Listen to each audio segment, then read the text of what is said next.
Hello बच्चों, इस question में अपने से कहा जा रहा है to establish an instantaneous displacement current I ampere in the space between the plate of a parallel plate capacitor of F 1/2 Faraday the value of dB upon dt is. दोस्तों ये भी क्वेश्चन एक अपनी आप में एक आसान सा क्वेश्चन है।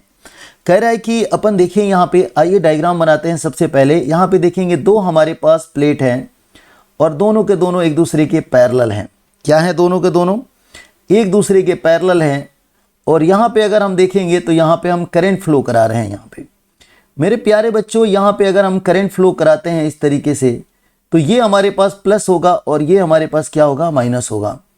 ये C होगा और यहाँ पे हमने V वोल्टेज दिया है।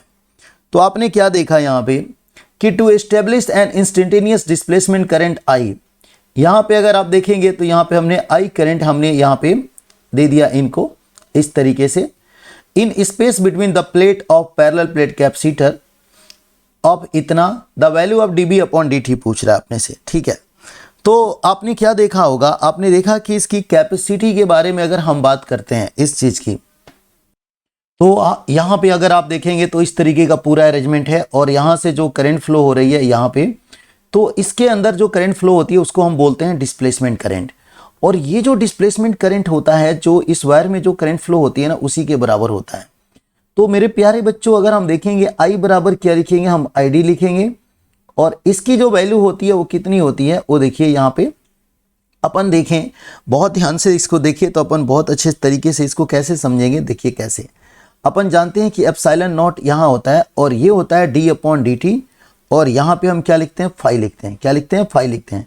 फाई इक्वल टू आप जानते हैं कि क्या होता है? E होता है। अपन सभी जानते हैं कि फाई इक्वल टू क्या होता है? E डॉट A होता है। तो A अगर कांस्टेंट है तो बाहर आ जाएगा। तो यहाँ पे हम लिखेंगे कुछ इस तरीके से लिखेंगे और यहाँ पे क्या लिखेंगे? dE अपॉन dt लिखेंगे। क्या लिखेंगे? dE अपॉन dt लिखेंगे, है ना। तो अब यहाँ तक ले कोई दिक्कत है किसी को? बिल्कुल नहीं होनी चाहिए।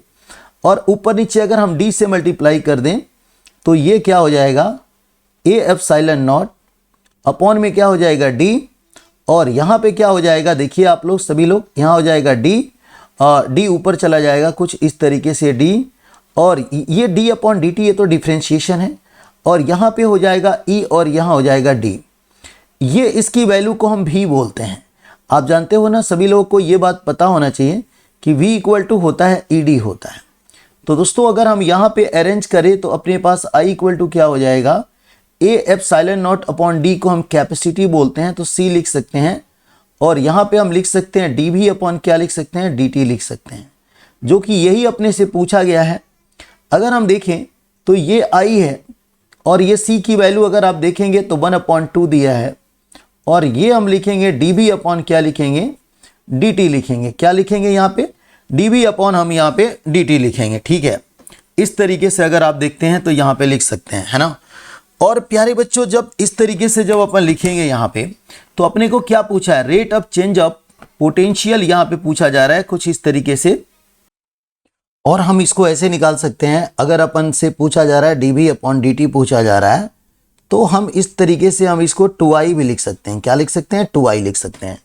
तो ऑप्शन में अगर हम देखें कि हमारा कौन सा ऑप्शन अपना सही है, तो दोस्तों आप ये पाओगे कि 19 यहाँ पे जो क्वेश्चन सही है अपना पहला, ये इस क्वेश्चन का आंसर जो है वो पहला ऑप्शन हमारा बिल्कुल सही है। कोई दिक्कत है किसी को? बिल्कुल नहीं होनी।